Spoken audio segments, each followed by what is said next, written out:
नीली किरण से आकाश में हल्का उजाला हो गया था, लेकिन सर्दी की सुबह की ठिठुरन अभी भी महसूस की जा सकती थी। साथ ही सुंदर नगर झील के किनारे बने मंदिर से आती घंटियों की धीमी आवाज़ को सुना जा सकता था। वहीं सुंदर नगर के राजमहल के अंदर एक तहखाने में मेज़ पर रखा एक तेल का दीपक मध्यम रोशनी के साथ जल रहा था। मेज़ पर नील वायुपुत्र बैठा था, अपने हाथ में मौजूद धागे से बंधी एक फटी पुरानी किताब को निराशा से देख रहा था। नील वायुपुत्र अभी सिर्फ 16 साल का था। उनका शरीर दुबला लेकिन चेहरा सुंदर था। अपनी चमकती नीली आंखों के साथ वो तेल के दीपक के मंद प्रकाश में भी उस पुस्तक को एक बार फिर से पढ़ने की कोशिश कर रहा था। ये किताब उसके पिता द्वारा उसको मिला हुआ आखिरी तोहफा था।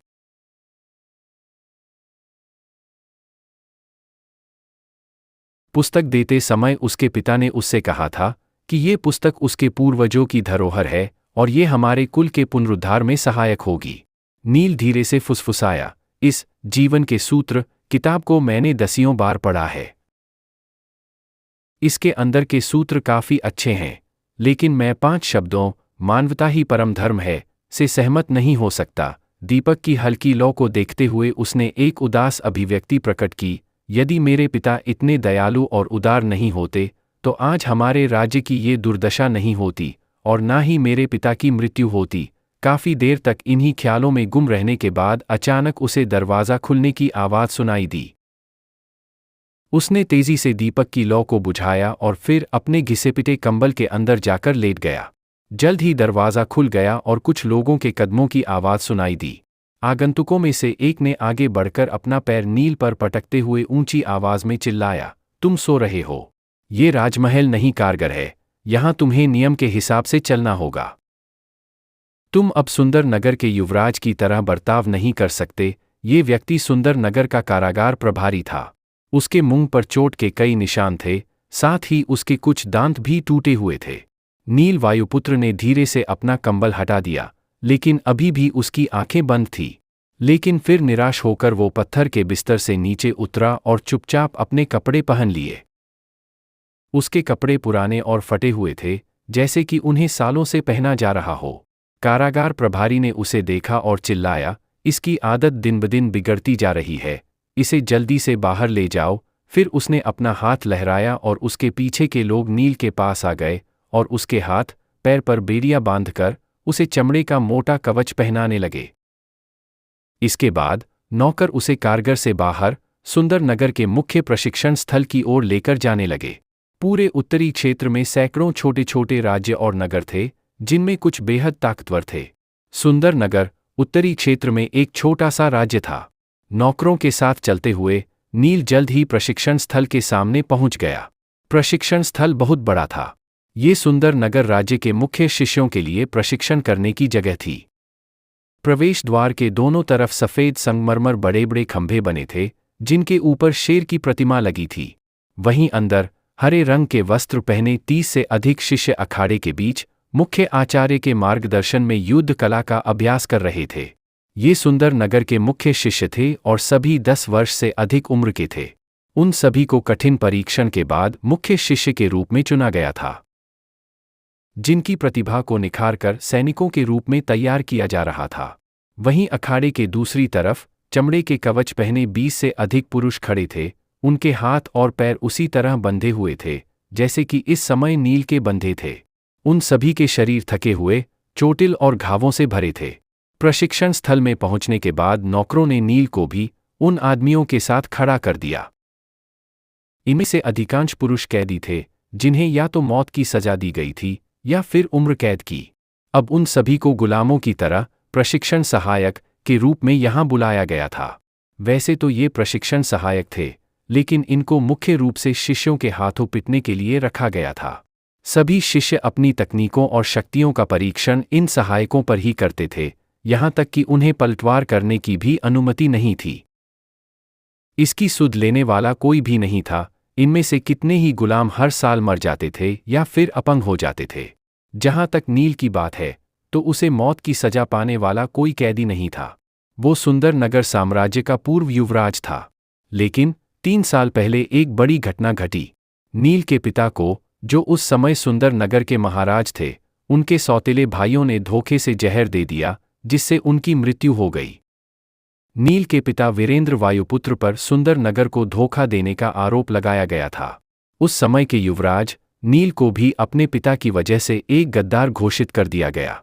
इसलिए अब उसे एक गुलाम की तरह कैद कर दिया गया, जो अब बाकी गुलामों की तरह ही प्रशिक्षण सहायक की भूमिका निभा रहा था। वो पिछले 3 सालों से प्रशिक्षण सहायक बनकर लगातार मार खा रहा था।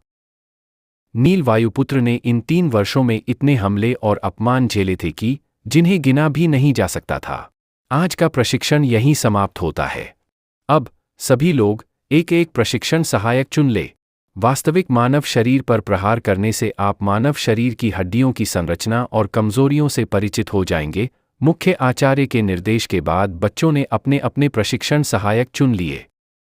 जल्द ही सभी गुलामों के दर्द में चिल्लाने की आवाज प्रशिक्षण स्थल में गूंजने लगी।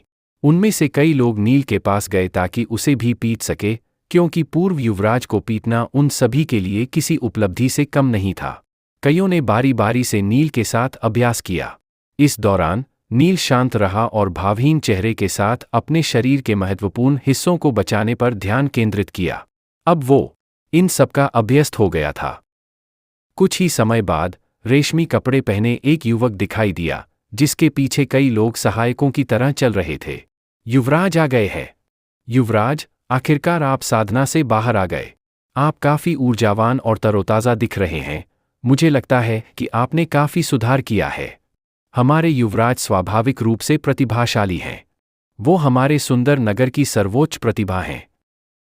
मुझे यकीन है कि उन्होंने अपना स्वाधिष्ठान चक्र जागृत कर लिया है और अब वे वीर योद्धा बन गए हैं। प्रशिक्षण स्थल पर मौजूद शिष्यों ने अपना अभ्यास रोक दिया और उस युवक की चापलूसी करने में लग गए। नील वायुपुत्र की नज़र रेशमी कपड़े पहने उस लड़के पर पड़ी तो उसके भीतर क्रोध की एक ज्वाला भड़क उठी। ये तथाकथित युवराज देवदत्त वायुपुत्र था, जो कि उसके पिता के सौतेले भाई का सबसे बड़ा बेटा था और नील के ही उम्र का था। नील वायुपुत्र को एक गुलाम बनाए जाने के बाद देवदत्त वायुपुत्र को नील वायुपुत्र की जगह सुंदर नगर का युवराज बना दिया गया था। कुछ समय पहले देवदत्त वायुपुत्र ने अपनी साधना पर ध्यान केंद्रित करने के लिए एकांत में चला गया था और कई दिनों से वो कहीं दिखाई नहीं दे रहा था। अब उसे देखकर कोई भी बता सकता था कि एकांतवास से बाहर आने के बाद वो और भी मजबूत हो गया है। देवदत्त वायुपुत्र को महसूस हुआ कि कोई पैनी नज़र से उसे देख रहा है। उसने इसका पता लगाने के लिए अपना सिर घुमा लिया। जैसे ही उसकी नज़र नील पर पड़ी, उसने एक हास्यास्पद मुस्कान प्रकट की। वो नील के पास गया और उसका मजाक उड़ाया। नील, इतने लंबे समय के बाद भी तुम्हें जीवित देखकर मुझे आश्चर्य हो रहा है। नील ने मधुर स्वर में उत्तर दिया, सच कहा।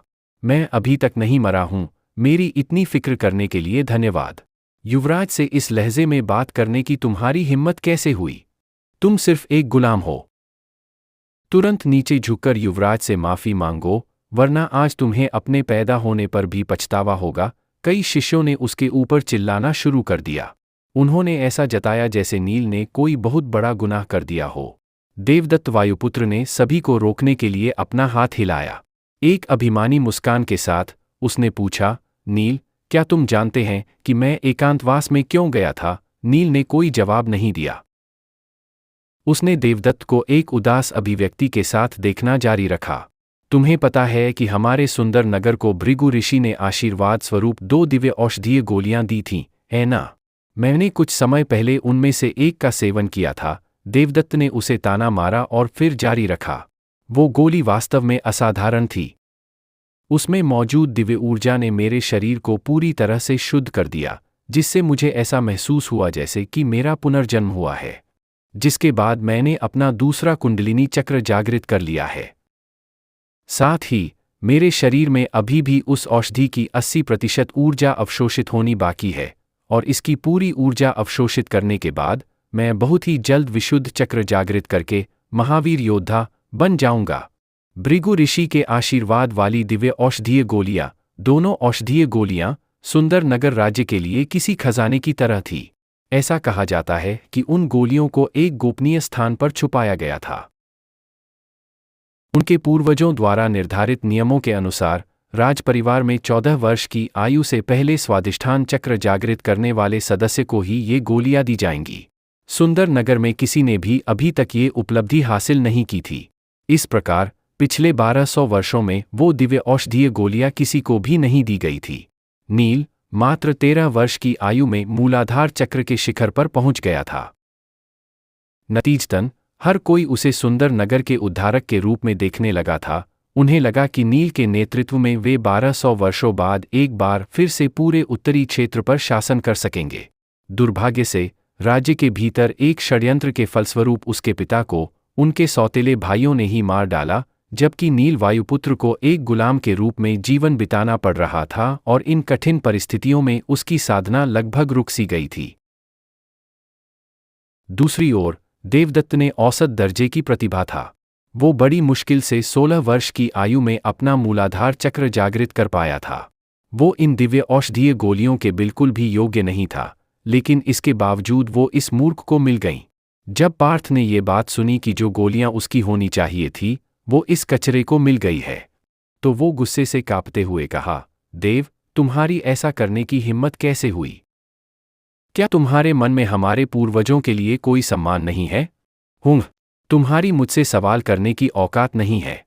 अब मैं स्वादिष्ठान चक्र तक पहुंच गया हूं और अब मैं किसी बलिष्ठ भैंसे को भी हरा सकता हूं, जबकि तुम बस एक मामूली गुलाम हो और अगर मैं चाहूं तो तुम्हें आसानी से कुचल सकता हूं।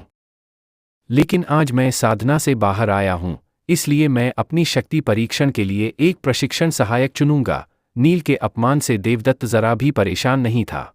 उसने नील के साथ अपनी बातचीत वहीं रोक दी और लापरवाही से इशारा किया और कहा, मैं चुनता हूं तुम्हें। आश्चर्यजनक रूप से देवदत्त ने नील को नहीं चुना। इसके बजाय उसने एक अधेड़ उम्र के व्यक्ति को चुना। देवदत्त को अपनी ओर इशारा करते देख वो आदमी तुरंत कांपने लगा। हालांकि उसने एक मोटा चमड़े का कवच पहना हुआ था जो हमले की शक्ति को काफी हद तक कम कर देता था, लेकिन स्वादिष्ठान चक्र पर पहुंच चुके देवदत्त का सामना करने में सोचकर ही डर के मारे कांपने से खुद को रोक नहीं सका। देवदत्त ने एक गहरी सांस ली और अपनी मुट्ठी भींच ली। वो नंदी सहस्त्र मुष्टिका की, जो कि सुंदर नगर की गुप्त तकनीक थी, वास्तविक शक्ति आजमाना चाहता था। उसके पूरे शरीर पर एक हल्की नीली रोशनी प्रसारित हो गई। युवराज, कृपया मुझे बख्श दें। प्रशिक्षण सहायक की आंखों में निराशा छा गई जब उसने देवदत्त की भयानक आभा को देखा। वो जानता था कि इस मुक्के से उसकी मौत हो जाएगी। वो अपने घुटनों पर बैठकर रहम की भीख मांगने लगा। बूम! लेकिन देवदत्त ने प्रशिक्षण सहायक की दलीलों पर कोई ध्यान दिया और अपना मुक्का सीधे आदमी के सीने पर चला दिया। एक जोर की आवाज के बाद उसका कवच फटकर टुकड़े टुकड़े हो गया।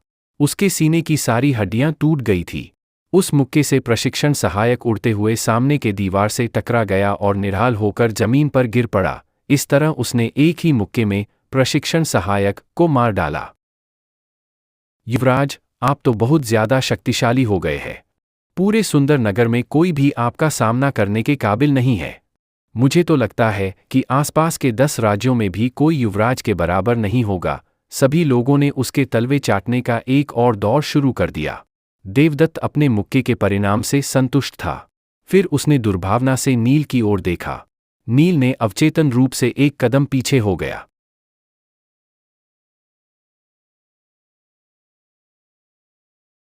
हालांकि वो अधेड़ उम्र के व्यक्ति की तुलना में बहुत मजबूत था, लेकिन देवदत्त के मुक्के की शक्ति वास्तव में काफी ज्यादा थी। देवदत्त ने हंसते हुए नील के कंधे को थपथपाया। निश्चिंत रहो, मैं तुम्हें इतनी जल्दी नहीं मारूंगा। मैं तुम्हें दिखाना चाहता हूं कि तुम जैसे कचरे की तुलना में मैं कितना ताकतवर हूं। जब वो वापस जा रहा था तो उसे अचानक कुछ याद आया। वो घूमा और बोला, ओह, और एक बात।